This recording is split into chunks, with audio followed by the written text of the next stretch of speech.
네, 고려대학교 심리학과 허지원입니다. 네, 공동연구자로 활동하고 있는 덕성여대 심리학과의 최승원이라고 합니다. 저희가 지금 이 동영상을 제작하고 있는 것은 이전에 저희가 제작했었던 마음성장 프로그램 토닥토닥이라고 하는 어플리케이션이 있는데요. 그 어플리케이션이 보건복지부 과제로 선정이 돼서 연구도 개발을 당시에 했었었고, 이 이후에 연구가 우수 성과로 선정이 되어서 저희가 이제 또 다른 과제를, 연구 과제를 수행 중입니다. 그래서 지금부터는 자조 모임을 저희가 좀 활성화하기 위한 워크북 혹은 가이드북을 지금 제작 중에 있고요.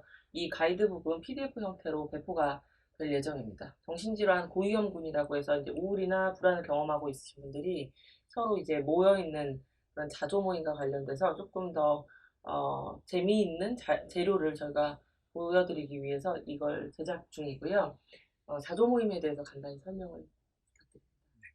일단은 토닥토닥 앱을 많이들 사랑해 주셔서 감사합니다. 저희가 처음에 계획했던 것보다 정말 많은 분들이 사용하고 계시더라고요.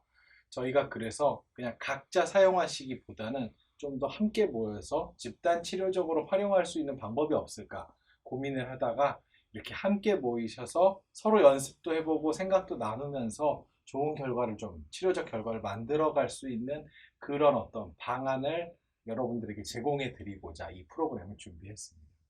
어플리케이션도 그렇고 이 자조 모임 가이드북도 그렇고 인지행동 치료라고 해서 가장 과학적인 근거 기반 치료를 저희가 도입을 해서 지금 활용 중인데요. 인지행동 치료에 대해서 간단히 설명을 좀 부탁드립니다. 예, 인지행동 치료는 아론백이라는 정신과 의사가 개발을 한 치료고요.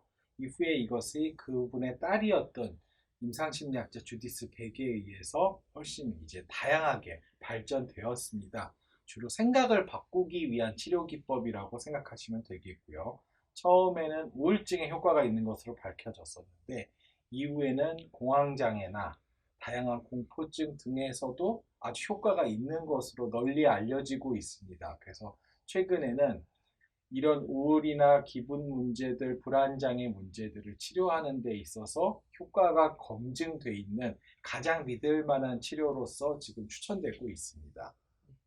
저희가 그 인지행동 치료를 할 때에는 인지적인 모델을 강조하게 되는데요. 왜곡된 사고, 역기능적인 아주 확고한 본인들의 믿음 이런 것들이 마음의 문제로 이어질 수 있다는 거죠. 이번 시험 망쳤으니까 내 인생은 실패한 거다. 저 사람이 저런 행동을 하는 건 내가 가치가 없기 때문이다. 사랑받지 못할 사람이기 때문이다. 이런 역기능적인 사고가 있고 그 역기능적인 생각 때문에 우리의 기분이나 행동에도 이제 문제가 생긴다는 것이죠. 네, 말씀해 주신 것 같이 우리에게 과거에 불행한 일도 있었을 수는 있습니다. 하지만 지금 우리가 힘든 가장 큰 이유는 내가 오늘을 어떻게 해석하고 있고 앞으로 뭘 하려고 생각하는지 때문에 생기는 거거든요. 그래서 결국 우리가 우울을 경험하든 불안을 경험하든 핵심에는 우리가 생각하는 사고의 장애가 있다라는 것이죠. 그래서 긍정적인 사고를 하시라는 뜻은 아니고요. 현실적으로 가장 좀 합리적인 생각을 할 수 있도록 그렇게 도움을 드리고자 하는 것이 바로 인지행동 치료라고 할 수 있겠습니다.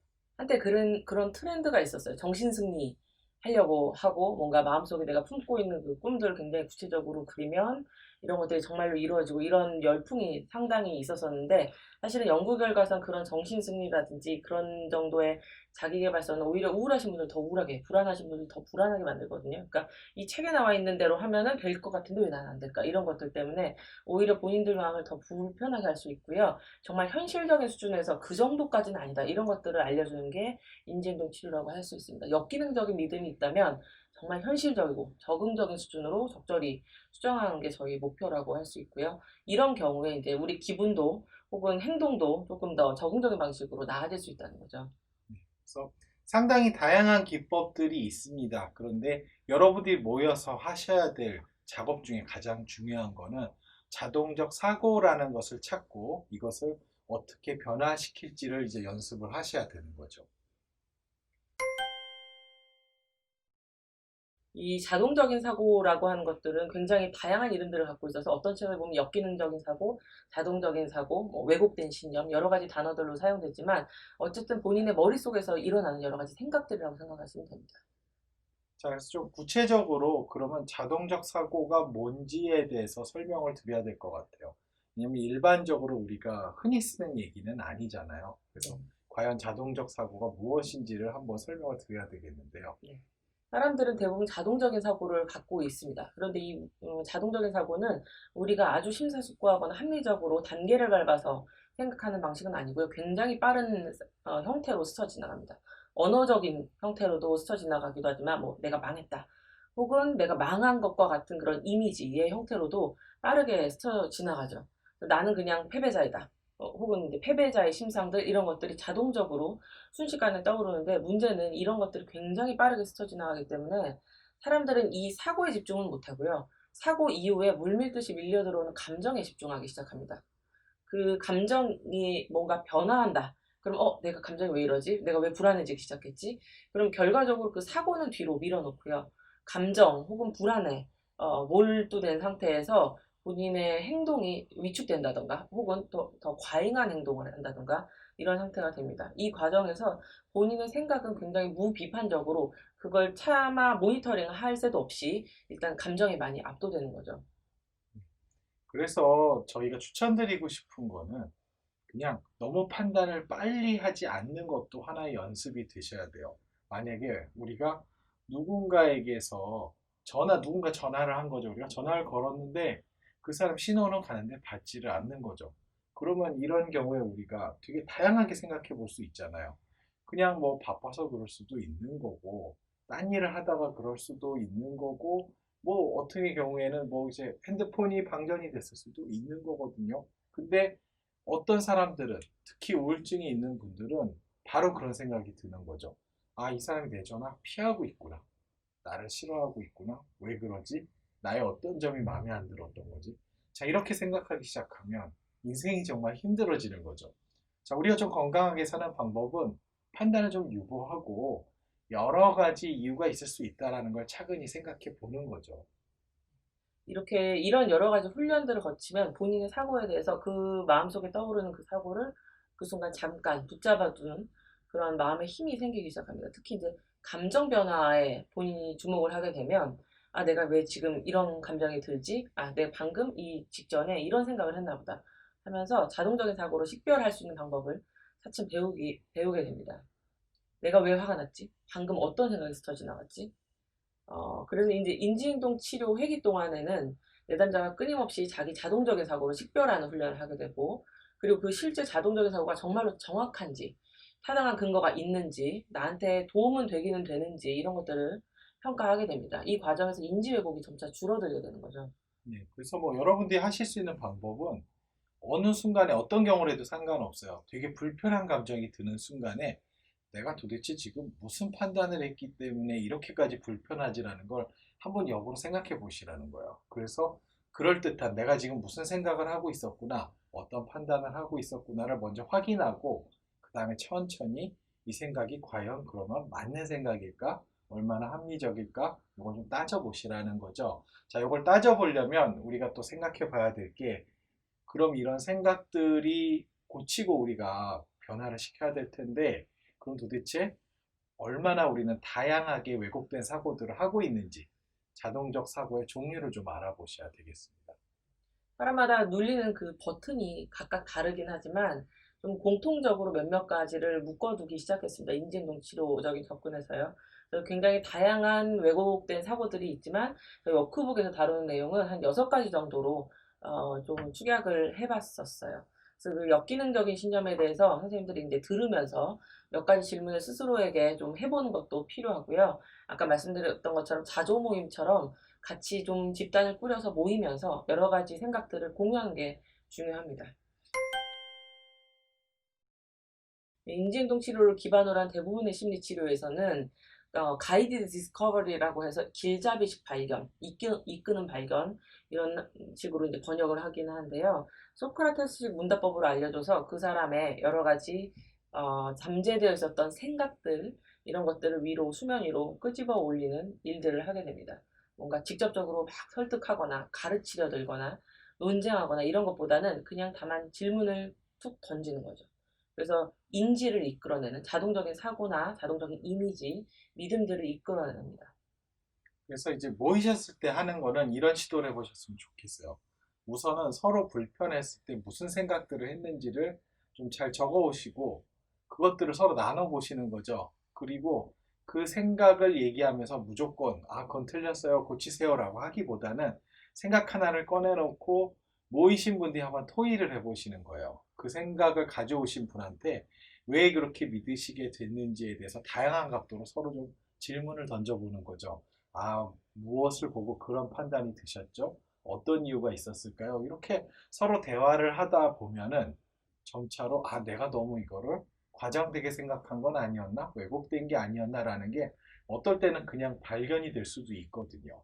이런 그냥 편안한 과정에서 서로 토의를 하는 작업을 통해서 이 생각이 어느 정도나 합리적인지, 얼마나 맞는 건지, 이런 생각을 내가 하고 있는 게 진짜 내 인생에 도움이 되는 건지 같은 것들을 심도 있게 그냥 편안하게 좀 얘기를 해보셨으면 좋겠다는 겁니다. 도움이 되는 질문들이 인지행동 치료의 교과서로 알려져 있는 여러 가지 책들에서 다음처럼 얘기가 되고 있어요. 그 내담자분 혹은 환자분의 생각이 사실이라는 근거가 있냐? 다른 면에서 봤을 때 근거가 있지는 않을까? 아까 말씀드렸던 전화를 안 받는 그런 문제도 그렇고요. 혹은 그 상황을 보는 방식을 뭔가 다른 방식으로 생각해 볼 수 있겠냐? 혹은 그래서 그 일이 정말로 일어났다고 치자. 근데 최악의 상황이 뭐냐? 전화를 만약에 안 받았어요. 그렇게까지 최악의 상황이 있냐는 거죠. 그게 발생한다고 하면 대처는 가능하냐? 또 생각해보면 대처는 할 수 있거든요. 혹은 이제 반면에는 최선의 상황이 뭐냐? 그래서 사실은 이 경우에 조금 취약하신 분들은 어떤 게 있냐면 본인이 약간 조증이신 분들은 실제로 또 현실적인 결과를 예측을 못하는 경우들이 있어요. 그래서 너무나 이상적이고 너무나 판타지에 가득 찬 대답들 하시는데 그것도 사실은 저희가 지향하는 바는 아닙니다. 그리고 이제 다른 질문은 이런 자동적인 사고를 믿으면 뭐가 좋냐? 그 효과가 있기는 있냐? 이거 말고 다른 생각을 해보면 또 어떤 영향이 있을까? 너 삶이 조금 더 건강한 쪽으로 나아지지 않겠냐? 이런 질문들을 저희가 하게 되죠. 네, 그래서 최대한 말씀을 서로 많이 했으면 좋겠고요. 특히 각자가 좀 꽂혀 있는 부분이 있고 내 생각은 내가 뭐가 문제가 이제 찾기가 좀 어렵습니다. 그래서 저희가 자조 집단을 구성해 달라고 말씀을 드리는 거거든요. 내가 남의 생각을 들으면 그 사람의 생각에 어느 부분이 과장돼 있는지가 훨씬 더 잘 보이는 거죠. 그러니까 함께 모여 있는 분들이 한 분의 생각에 대해서 그분이 마음 상하지 않게끔 다양한 형태의 질문도 던져주시고 다른 각도의 의견도 주시면서 다양한 형태로 새로운 각도로 그 상황을 볼 수 있게 도움을 주셔야 되는 거죠. 만약에 그래서 만약에 그 자조 모임이 여의치 않으면 사실은 이 면대면 심리 치료나 이런 데서 자주 사용하는 질문은 그래요. 이런 상황이 있다고 치고 이런 상황이 너가 친한 동생 혹은 너의 친구들이 똑같이 겪고 있다고 하면 조언을 어떻게 해줄 거냐 이런 식으로 거리두기 질문을 합니다. 그러면 이제 한 발짝 그 본인의 핵심적인 감정이나 사고에서 멀리 떨어져서 조언을 많이 하게 돼요. 굉장히 효율적이고 효과적인 답변들을 많이 하시는데 사실 남의 연애사에는 굉장히 통찰력 있게 답을 많이 하시잖아요. 그런 것들을 노리는 거죠. 한 발짝 뒤로 물러서는 거. 그래서 어쨌든 이런 생각 갖고 있다고 하면 지금 당신이 해야 될 건 뭔지 이런 소크라테스 질문들을 저희가 던지게 됩니다. 물론 뭐 저희가 현실을 왜곡해서 뭐 긍정적인 것들만 생각하시라는 건 아니에요. 실제로 경험하다 보면 세상에 불행한 일들도 있고 안 좋은 일도 실제로 일어납니다. 하지만 내 인생에 꼭 그런 부분만 생기는 것은 아니거든요. 그렇기 때문에 우리가 좀 더 넓은 시각을 가지고서 내 삶에 불행한 부분도 있고 또 아주 좋았던 일들도 있고 그냥 그저 그렇고 사실은 별 의미가 없는 일들도 가득하고 사실은 우리의 불행한 일들이 아주 작은 부분이라는 거를 이런 노력들을 통해서 좀 발견을 해내야 되는 거죠. 그래서 이제부터 이제 저희가 말씀을 드릴 거는 흔히 모여서 이제 자기의 생각들, 자기의 믿음들을 얘기하다 보면은 어떤 패턴이 발견되실 수 있어요. 그래서 주로 환자분들이 어떤 패턴의 역기능적인 신념 같은 것들을 가지시게 되는지 이런 부분들을 조금 설명을 드리려고 합니다. 첫 번째로 말씀드릴 전형적인 역기능적인 신념은 흑백 논리라고 보통 얘기되는 부분입니다.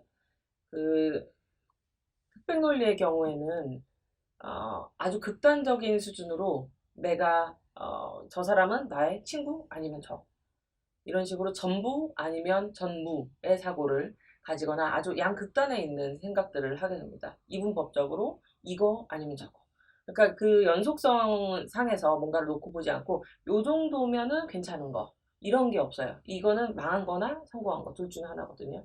그러니까 이 정도로 완벽하게 성공하지 못하면 내 인생은 실패한 거야. 내가 이렇게 완벽한 메이트를 짝을 찾지 못하면 내 인생은 실패한 거야. 이런 정도의 생각들을 많이 하게 되죠. 이런 건 좀 흔하지 않나요? 네. 근데 이제 뭐 제일 문제가 되는 거는 대부분은 망하거나 성공하거나를 50대 50으로 생각하시면 별 문제가 없죠. 근데 항상들 보시면 주로 망한 쪽으로만 결론을 내시니까요. 아주 어려운 기준을 세워놓고서 시험 같은 경우에도 내가 벌써 한 개만 틀려도 다 망했어. 이렇게 얘기하시는 분들이 있거든요. 점수는 그냥 A풀부터 F까지 되게 다양한 걸 받을 수 있는 거잖아요. 그냥 그 중에 점수 하나가 나온 것 뿐이거든요. 근데 우리 너무 극단적인 것들을 생각한다는 거죠. 이게 이제 어떤 흑백 논리의 뭐 예라고 볼 수 있겠습니다. 특히 한국의 경우에는 유독 이 흑백 논리 때문에 가족 간의 갈등을 겪는 경우도 많으시고요. 직장에서도 거의 비슷한 일들이 많이 벌어지죠. 그래서 네가 내 편이냐, 다른 사람 편이냐 하면서 계속해서 그 편가르기를 한다든지 이런 것도 사실은 흑백 논리에 기반합니다. 네, 저희도 뭐 이게 완벽하게 찍었느냐를 판단하기 시작하면 오늘 하루 종일 찍어도 끝이 안 나겠죠. 네. 그냥 적당히 실수한 것도 넘어가고 그래야 이게 진도가 나갈 수 있는 거니까요. 여러분들이 연습하셔야 되는 건 흑백 논리에 빠지지 않고 누군가가 자꾸 흑백 논리에 빠지고 있다면 주변에서 자꾸 격려해서 거기서 빠져나오실 수 있게 도움을 주셔야 되는 거죠. 주의할 점은 자조 모임을 하면서도 또 이게 우리가 지금 생각했던 만큼 이게 진전이 안 되고 있다. 이 경우에 또 흑백 논리로 갈 수도 있는 거거든요. 흑백 논리에 대해서 충분히 우리가 얘기를 하지 못해서 제로다. 또 이런 식으로 하시면 안 되고요. 그 전체 과정까지도 그냥 연속성상에서 계속 봐주셨으면 좋겠습니다. 두 번째로 말씀드릴 부분은 파국하고요. 재앙화 혹은 점쟁이 오류라고도 얘기를 합니다. 미래에 대해서 좀 현실적으로 고려를 하지 않고 무조건 부정적으로 예측을 하게 되는 거죠. 나는 이런 상황에서는 너무 화가 나서 전혀 기능하지 못할 것이다. 내 모든 기능을 잃어버리고 결국에는 이렇게 나쁜 수준의 삶을 살다가 이 삶을 마감할 것이다. 이런 식으로 아주 극단적인 상황으로 자기를 이제 몰아붙이게 됩니다. 네, 주변에 보시면 최악의 예언자들이 있을 거예요. 보면 정말 일어날 수 있는 가장 나쁜 일을 쭉 미래까지 예견을 해주는 친구들이 있는데 사실 만나면 기운이 빠지죠. 지금도 아마 수능을 보시고 나서 되게 좌절하신 분들이 있을 텐데 어떤 분들은 향후 10년, 20년 내 인생이 얼마나 망가질지 지금 예언하고 계신 분들도 있을 것 같아요. 자, 이런 분들은 바로 이런 왜곡에 빠져 계신 거죠. 한국화의 경우에는 사실은 그 누적되어 있는 무력감이 어느 정도 큰 영향을 미치게는 되죠. 그러니까 그동안의 성취 경험이 본인을 되게 단단하게 만들어줬으면 그 정도는 넘길 수 있는 일인데, 사실은 그동안에 있었던 여러 가지 역사들이 선생님들의 발목을 잡고 잡는 일들을 하게 되죠. 그 경우에는 정말 극단적인 수준의 예측을 자꾸 하게 되고요. 미래가 없는 것처럼 느껴지기도 하고요. 자꾸 파국화하시면 친구가 없어져요. 그래가지고 우리는 꼭 최대한 너무 최악까지를 미리 예견하죠. 물론 나쁜 일이 생길 수도 있는데 내가 그걸 오늘 미리 경험을 하면서 준비를 하면서 슬픈 경험에 빠질 필요는 없는 거겠죠. 그래서 파국화는 늘 경계하셔야 되는 그런 생각의 왜곡입니다. 주변에 그런 파국화하는 사람들이 있으면 사실은 여러분들이 진정시키는 역할들을 또 많이 하시게 되죠. 그러니까 이 세션에서 파국화에 대해서 얘기할 때 그 정도는 아니야, 그 정도는 아니야 이런 식으로 자꾸 선생님들이 서로 위로해주는 역할을 하실 텐데 그 경우에는 가능하면 좀 근거를 가지고 얘기를 하셔도 좋겠고 혹은 근거를 가질 자신이 없으시면 그냥 있는 그대로 들어주고 근데 그 정도까지는 아닐 거라고 너도 생각할 거고 나도 생각한다 이 정도로 조금 정리를 해주셨으면 좋겠고 서로 너무 그 상황에 지나치게 몰입하실 필요는 없고요. 그리고 다른 한편으로는 선생님들한테 자꾸 파국하면서 전화하시는 분들 있단 말이에요. 밤에. 갑자기 전화해서 뭐 이랬는데 아침에 이런 일이 있었는데 하면서 여러분들한테 막 쏟아부으면서 여러분들을 감정의 쓰레기통으로 몰아넣는 분들이 있다고 하면은 거리를 어느 정도 계속해서 유지하셔야 돼요. 그리고 이제 그분의 의존성을 여러분들이 높이는 거거든요. 그거 다 받아주시는 거는. 그래서 어디까지 나는 한 20분 정도까지는 시간이 돼 하고 이제 어느 정도 바운더리를 세워놓으셔서 그 친구가 독립적인 성인으로 자라날 수 있게끔 좀 정리를 해주시는 것도 필요합니다. 다음 보셔야 될 분이 당위진술이라는 건데 말이 무척 어렵네요. 이게 무슨 얘기죠? must, should라고 하는 그 영어적인 표현에서 사실은 이게 왔기 때문에 그런데요. 혹은 명령문이라고 하는 이름으로도 불리고요. 나는 이래야 돼. 나는 저래야 돼. 저 사람은 저렇게 해야 돼. 한국은 이래야 되고, 학교는 이래야 되고, 선생님이 이래야 돼. 하는 식으로 자신이나 다른 사람 혹은 환경에 대해서 확실하고 고정된 사고가 있기 때문에 이 기대를 충족하지 못하면 정말 얼마나 그 나쁜 학생인지, 나는 얼마나 나쁜 자녀인지 이런 식으로 생각을 하게 되죠. 남편은 이래야 된다, 뭐 이런 생각들도 이런 거에 해당이 되는 거겠죠. 그렇죠. 그렇죠. 그러니까 아주 안 좋습니다. 이런 게 관계에서. 네. 그러니까 보통들 많이 그런 생각들을 하시는 거죠. 실수하면 안 된다라는 생각들을 많이 하세요. 실수를 한다는 자체가 최악이고 나는 그리고 모든 일에 최선을 다해야 되고 조금도 쉬어가선 안 된다. 뭐 이런 생각들을 하시는 분들이 있어요. 그냥 얘기만 들어도 숨이 막히는 내용들이죠. 이런 것들을 이제 당위 진술의 예로 볼 수 있는 거죠. 그 당위진술을 많이 다루는 심리치료자 선생님들은 그런 식으로 표현하시죠. 뭐뭐 하면 안 되고, 뭐뭐 해야 되고, 이런 표현들을 뭐뭐 하면 좋겠다, 뭐뭐 안 하면 좋겠다로 바꾸게 됩니다. 그 시험에 꼭 붙어야 된다가 아니라 그 시험에 붙었으면 좋겠다. 그런데 아니면 말고예요. 사실은 그런 건 거거든요. 그 본인이 꼭 그 시험에 붙을 이유는 없어요, 사실. 왜냐면 다른 사람들도 다 열심히 하거든요. 근데 본인이 꼭 그걸 해야 된다. 이거는 사실은 약간 왜곡된 부분인 거고, 너무나 이제 자기중심적인 사고가 있어서 자의식이 조금 지나친 상태. 그래서 그 자의식의 바람을 약간씩 빠지게 해야 됩니다. 그래서 이제 되면 좋고 아니면 말고. 그리고 이제 본인이 분명히 그것 때문에 좌절 경험도 하겠지만 일단은 빨리 수면 위로 올라오셔야 돼요. 빠른 속도로. 마찬가지로 나에 대해서도 가혹하면 안 되지만 주변에 대해서도 그렇게 너무 가혹한 그런 기대를 하시면 안 되는 거죠. 너는 친구니까 당연히 이래야 되는 거고, 남자친구니까 여자친구니까 이래야 되고, 사랑하는 사람은 이래야 되고, 부모님은 당연히 이래야 되고. 자, 자꾸 이런 식으로 기준을 만드시면 세상에는 실망하고 화날 일밖에 안 남는 거예요. 그냥 그랬으면 좋겠지만, 뭐 아니어도 할 수 없는 일들이야 되는 거죠. 그래서 여러분들이 또 모이셨을 때 좀 주의하셔야 되는 건 누군가가 주변 사람에 대해서 혹은 자기 자신에 대해서 너무 이래야만 한다라는 너무 그런 당위적인 진술을 하고 있지 않는지 이걸 잘 관찰하시면서 잘 짚어주시는 그런 서로 간에 도움을 주시면 상당히 치료적인 효과를 볼 수 있습니다. 다음에 말씀드릴 부분은 터널 시야라고 하는 부분이고요. 어떤 상황이 벌어졌을 때 부정적인 측면만 계속 보는 거죠. 그러니까 그 깜깜한 터널 안에 들어갔을 때 저 끝에 뭔가 출구가 있을 것 같지만 사실은 그 끝에 다다르기 전까지는 전혀 모르는 거거든요. 그래서 어떤 선생님은 이런 표현도 하세요. 내가 우울에 빠져 있었을 때는 그 굽어져 있는 터널을 가고 있는 것 같았다고. 그러니까 언젠가 출구가 나올 거라는 거는 나도 들어서 알고 언젠가 가본 것도 같지만 사실은 그 구비를 지나올 때까지 사실은 알 수 없는 거죠. 그래서 뭔가 내 친구들을 봤을 때 이 친구들은 뭐 이런 것들이 있고 하면서 무조건 부정적인 쪽에만 집중을 해서 계속 비난하고 비판하고 본인이 부정적인 감정에 휩싸이도록 본인을 자꾸 몰아가는 경우들이 있어요. 뭔가 마음에 안 드시는 것들이 있을 수 있어요. 뭐 우리 아들의 담임 선생님이 마음에 안 들 수도 있고 하시는 일이 마음에 안 들 수도 있거든요. 근데 어느 순간부터 내가 그분의 마음에 안 드는 것만 열심히 찾으며 살고 있다라는 느낌이 들 때가 있는 거죠.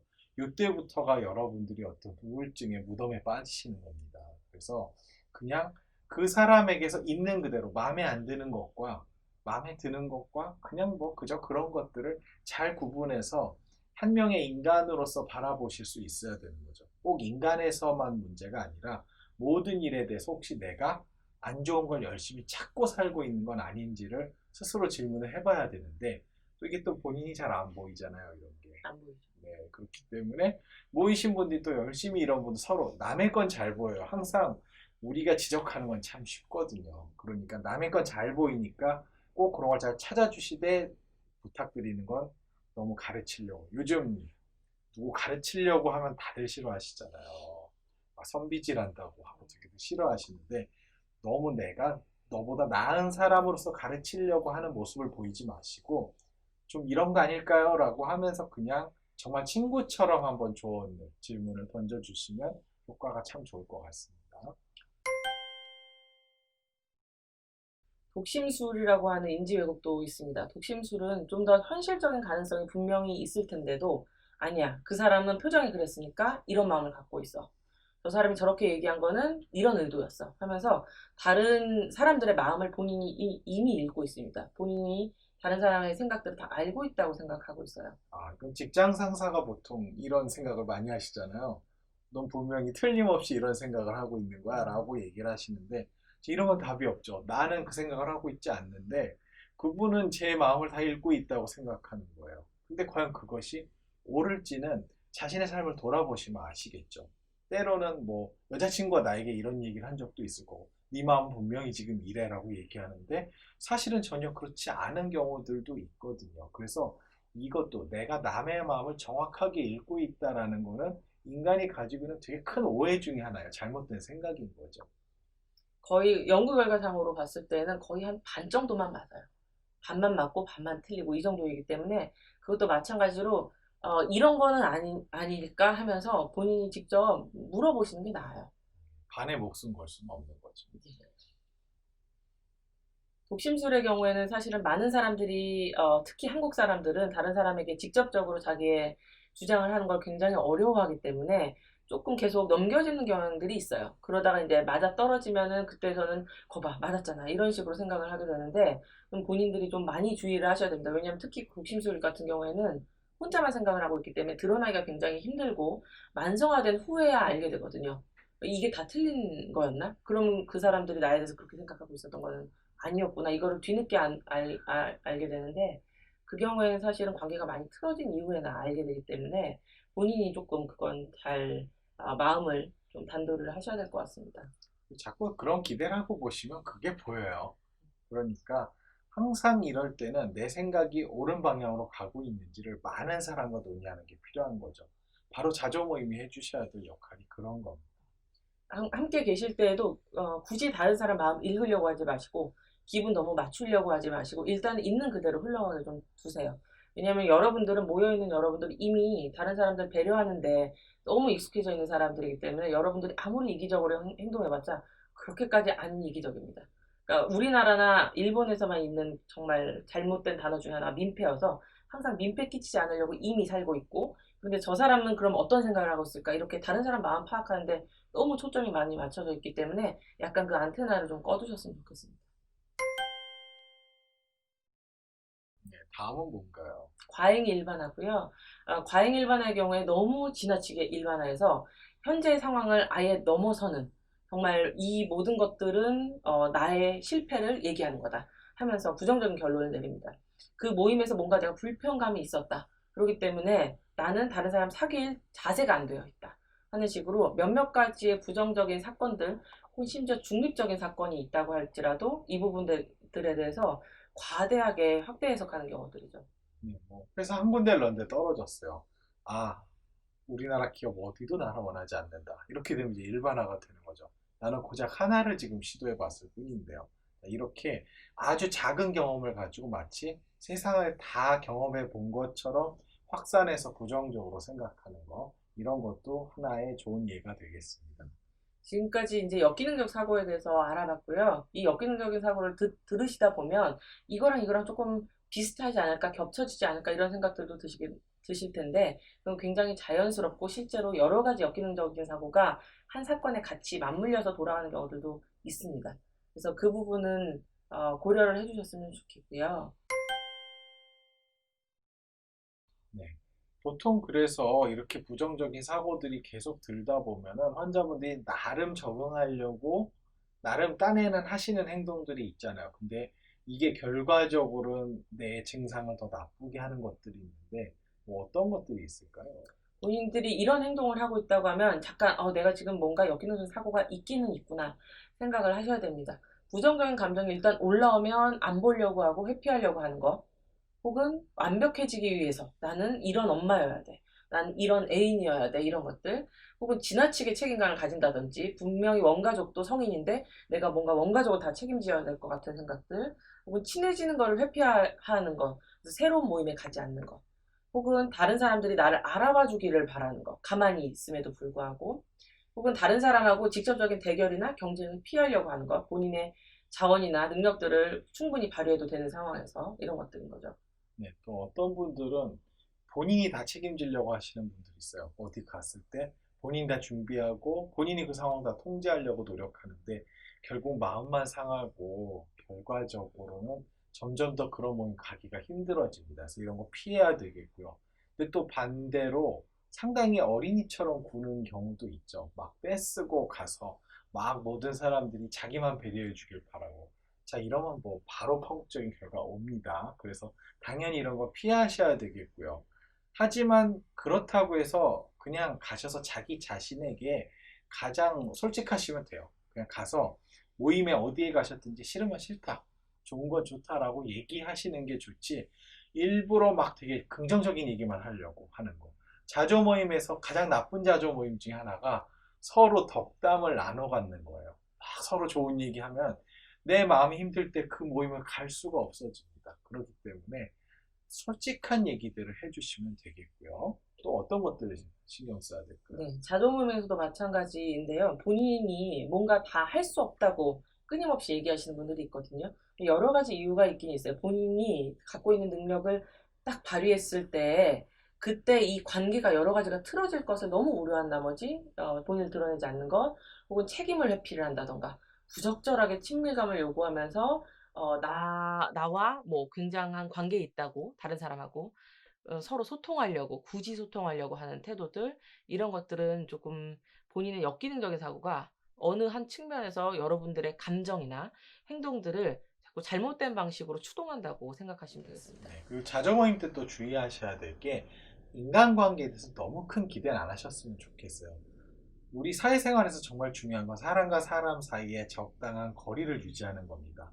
그러니까 자조 모임 모이는 이유는 그냥 서로에 대한 감정과 생각을 나누고 그거에 대해서 뭔가 서로 연습해보고 토의하려고 모인 거지, 그 이상의 어떤 관계가 되려고 모이는 게 아니거든요. 그러니까 모였는데 이 모임을 뭔가 더 발전시켜서 굳이 끝나고도 꼭 뭐 회식을 하려고 하신다던가 어디 뭐 같이 놀러 가자던가 이렇게 하면 그 자체가 인간관계를 부담스럽게 만들 수도 있는 거죠. 그래서 자연스럽게 그냥 목표에 맞는 행동만 하고 오신다라고 생각하면 뭐 그러다 정말 좋은 관계가 될 수도 있겠지만 너무 부담감은 안 가지셨으면 좋겠습니다.